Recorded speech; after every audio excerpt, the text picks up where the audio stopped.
Nobody wakes up in the morning expecting their life to split into a before and an after.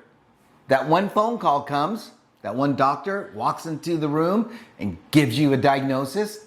An accident happens out of nowhere. Or this one, someone betrays you that is really close to you. And suddenly life you thought you had is shattered, blown up and gone. You ever had one of those moments? We have, and this is for you. Now before we get started, welcome.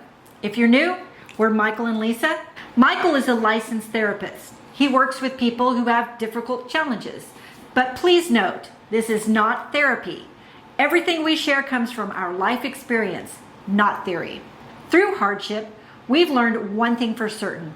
Life can change in an instant. And when it does, what you do next matters. So true. When you face something difficult, tragic even, people can think the hardest part is what happens to you that moment, that day. Sometimes it is. But sometimes the hardest part starts 6 months later, after the casseroles stop showing up, the phone quits ringing, people checking on you. Everybody else has just started moving on as life does. Meanwhile, you're still trying to figure out how to live your life that is nothing like it was before the problem happened. That was forced on you. And now you're inside a life you didn't choose. Been there? Been there. That's where a lot of people get absolutely stuck. And it's not out of weakness. So hear us. It's because they keep waiting for that old life to come back, like my hair. Anyone ever been there? Yep. We know this to be true. I know it because I lived just that. After confronting a burglar in the middle of the night at the foot of our bed, yep, you heard me, at the foot of our bed, after almost being stabbed to death, after the surgeries, after Lisa's working with detectives, I kept measuring everything in my life against who I used to be. Yep. How I wanted my old body back, to walk effortlessly like I used to dance like I used to. I so much enjoyed that. Having my old confidence, my old plans, my old motivations. I kept looking backwards, hoping to move forwards. That was my problem. That version of my life was finished. It was not coming back. My life wasn't over. I had to baby step myself into a new adult life with a bunch of issues now. My life, our life, was in change mode. Once I finally started to accept that process, I stopped trying to rebuild yesterday and started discovering how to build my life one day at a time and then look forward to tomorrow. Now that changed everything. You may believe that strength means that you don't fall apart. We're strong, we should never fall apart. That has never been our experience. I mean, there were days when I cried over the little things that probably looked small to everyone else. And sometimes it wasn't even about what happened. It was because I was just exhausted from trying to hold everything together. Ever been there? But you still have kids to raise, bills to pay, grocery to buy. Laundry doesn't just stop because your life is broken. And it keeps asking things from you, even while you're trying to figure out what just happened. And somewhere in all of that, you forget that you're grieving loss, heartache, a broken life. You're scared, you're overwhelmed. You just keep moving because you have to. But eventually, if you never slow down enough to deal with what is happening inside, your body will find a way to remind you. Your relationships will remind you. Your lack of patience will remind you. Ignoring pain doesn't make it just disappear because it finds other ways to introduce itself. We learned you don't recover by pretending nothing happened, but you also don't recover by letting the worst day of your life become the only story you tell yourself day after day after day. You know, there comes a point where you must decide. We did. Is this where I stay at this exact time and this exact pain and confusion? Is this where my story ends? Our story ends? Almost did. Because hardship has a way of convincing us this is all life will ever be now. It's quiet at times, and then it screams at you at other times. And it repeats time after time after time. That's an absolute lie. Not because life gets easy, but because life keeps offering new chapters, if you're willing to write them. The hardest decision I made wasn't surviving. I did not make that decision, actually. I just did it. It was deciding if I was going to build something meaningful afterwards. And that applies to relationships too. When something blindsides a marriage, a relationship, or a family, it's easy for everything to become about that crisis. And that's understandable. I mean, we've lived there for a long time. Doctor appointments, money problems, pain, recovery, schedules. But eventually we realized that we weren't talking about living anymore. We were talking about what happened all the time, talking about surviving.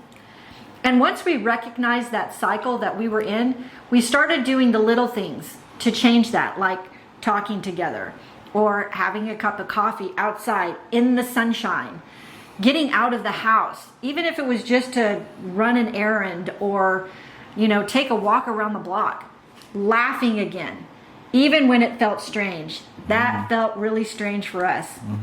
Those little moments, they didn't erase what happened, but they reminded us that what happened didn't get to own every part of our future. We used to go to comedy shows to learn how to laugh again. Do you remember that? The first several that we went to, we actually had to force ourselves to laugh. It just wasn't in our hearts. It was so uncomfortable and it felt so wrong. But we kept going. We kept trying. And over time, a long period of time, we actually really began to laugh again. Really laugh. I mean, really laugh. And sometimes people think rebuilding starts by making one big, huge decision or taking that one big act, one giant step. But for us, it was hundreds of little tiny ordinary ones. If life has blindsided you recently, here's what I encourage you to do this week. First, stop asking when life will go back to normal. It won't. The question keeps you looking backward. Instead, start asking, what does moving forward look like today? Not next month or next year. Not after everything gets fixed, because it won't. Today. Go for a walk. Fill out an application. Scheduling that appointment. Cleaning one room. Take a class. Join a group. Take one small step. Don't underestimate what one decision can start. And in your relationship, don't assume that your spouse or your partner is standing in that exact same place that you are. Don't make that mistake. The same event affects two people, but it can affect them very differently. And if you're like us, one person wants to talk and the other wants to be quiet. One wants to stay busy and the other one needs time. Neither one is wrong. Give each other the room to heal without keeping score over who's doing it better. Sometimes the best thing that you can say is, I know this has been hard on you also. Those words will go a long way. After everything that we lived through and continue to work through, life doesn't become valuable because it's easy. Life becomes valuable because you realize just how quickly it can change. That's why you don't wait to celebrate birthdays. We don't wait to take the trip. We don't wait to tell people we love them. We've learned the hard way, not by our choice, of course, but by getting kicked in the face by life. Later isn't guaranteed. So we try to live like today actually matters, because it does. This week, we've created a guide for when life blindsides you. Like Mike says, About to cross the kisser. You can access it through the link in the description. So whether you're working through this by yourself or with someone you love, take a little time to go through it. Write down what caught you off guard and what you're still carrying with you today. Then write down one thing that you're refusing to let this hardship take from you. And protect that one thing. And then build from there. You know, maybe you're in the middle of life blindsiding you. Maybe it happened years ago, or maybe it happened yesterday. Either way, you're still here. That means there's still something worth building. There's still someone worth loving. There's still work worth doing. There are still memories wanting to be made. The worst day of your life doesn't have to become the definition of the rest of your life. It may seem like it, but we're here to tell you after going through that tunnel, it doesn't have to be, if you don't want it to be. We're living proof, and we're here for you. We're on your side. We're actually rooting for you. Because if we can, and we're definitely imperfect, then we know you can. So keep standing firm. And never surrender. Till next time. See ya.